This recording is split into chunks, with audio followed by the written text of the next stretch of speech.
دا د ښځې د ډولۍ لاندې راغلي دي تا وله ورکړي څه دي هغه نه ګلدان نشته هغه نه بنسټ نشته هغه نه کارخانه نشته زما بچی ګرځي ما له دې امن نه دی راکړی ما له دې سوکالي نه دی راکړې ته ما له سټریټ کرایم راکې ته ما له غله راکې ته ما له ډاکوان راکې ته ما له اجرتي قاتلان راکې ته ما له د عدالت د امن نه راکې ته ما له د تاڼې نه حفاظت نه راکې ته ما له امنیت نه راکې ته زما نه ټیکس ته څه شي دخل یې زه خو که ټیکس تاته درکوم د دغې شیزونو دپاره به درکوم ورزش به درته درکوم څنګه به ته راځې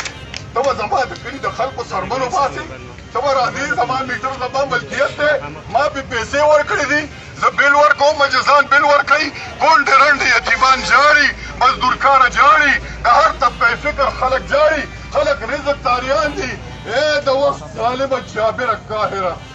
یاد ساتئ زما د کور کلي د علاقې خلکو د ټولو نه ظالم سړی هغه دی چې د هغه سره ظلم کېږي او هغه د بغاوت آواز نه پورته کوي دغه موقع ده یوازې د بیل خبره نه ده د امن او د امان خبره ده د چرسو د پوډرو د ایسو خبره ده هر یو شی کلم کله منډایي لګېدلې ده زما د وطن زما د ګلی زما د کوڅې بچی تباه و برباد شو زما د بابا پټکې تباه کېږي زما د بیبي د څادر د سره لرې کېږي زما د خویندې لوپټې راښکې شي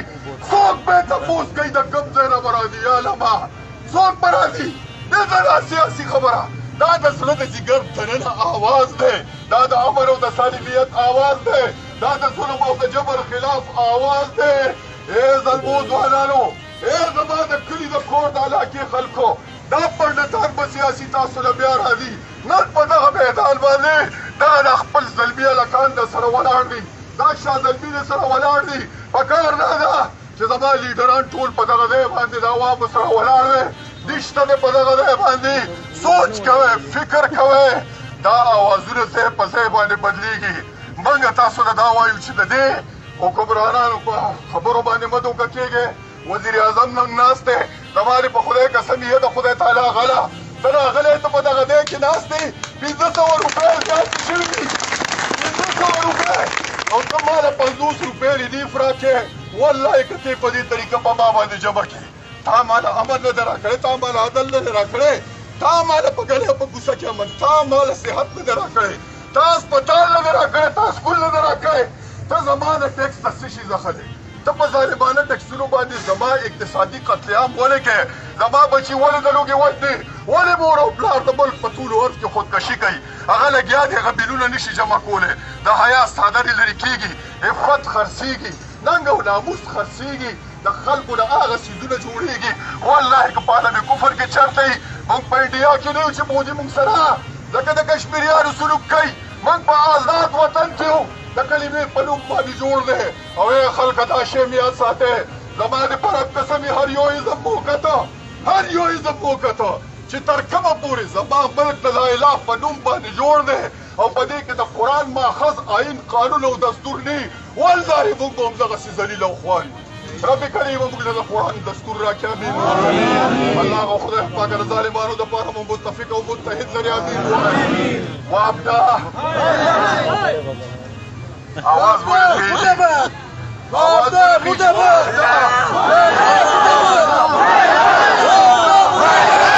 باندې ټول راځي که په یو سوال درته کوم چې کله د کلي د ولس خبره وي کله د هر کور خبره وي په هغې کې نه پارټي شته نه جمعیت شته نه پیپل پارټي شته نه نشتل شته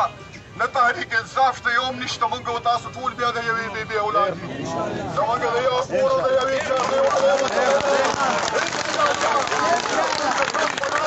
زموږ د ځانونو قرباني راځي د خپل کلي د حقوقو دپاره به خپل ځانونه قربانه او لاس پورته کوي په یو اتفاق او اتحاد باندې دا ملګري اواز کوي چې بیلونه وسوځو نو تاسو نه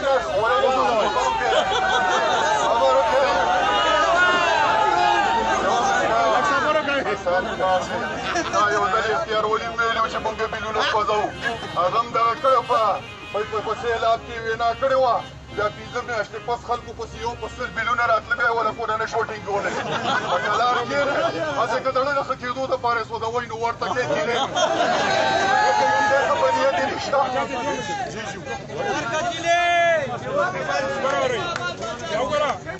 بچانے کی لکوے حکمران نه مو غټ بې غیرته بل نشته منګه د دې ځای نه استولې دي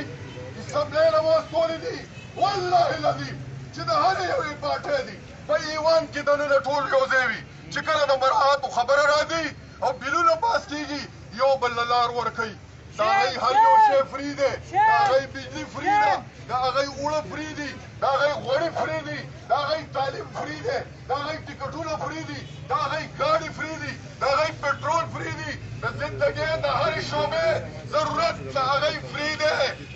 زما د حلقې ممبرانو تاسو موږ له ستنې لېږلي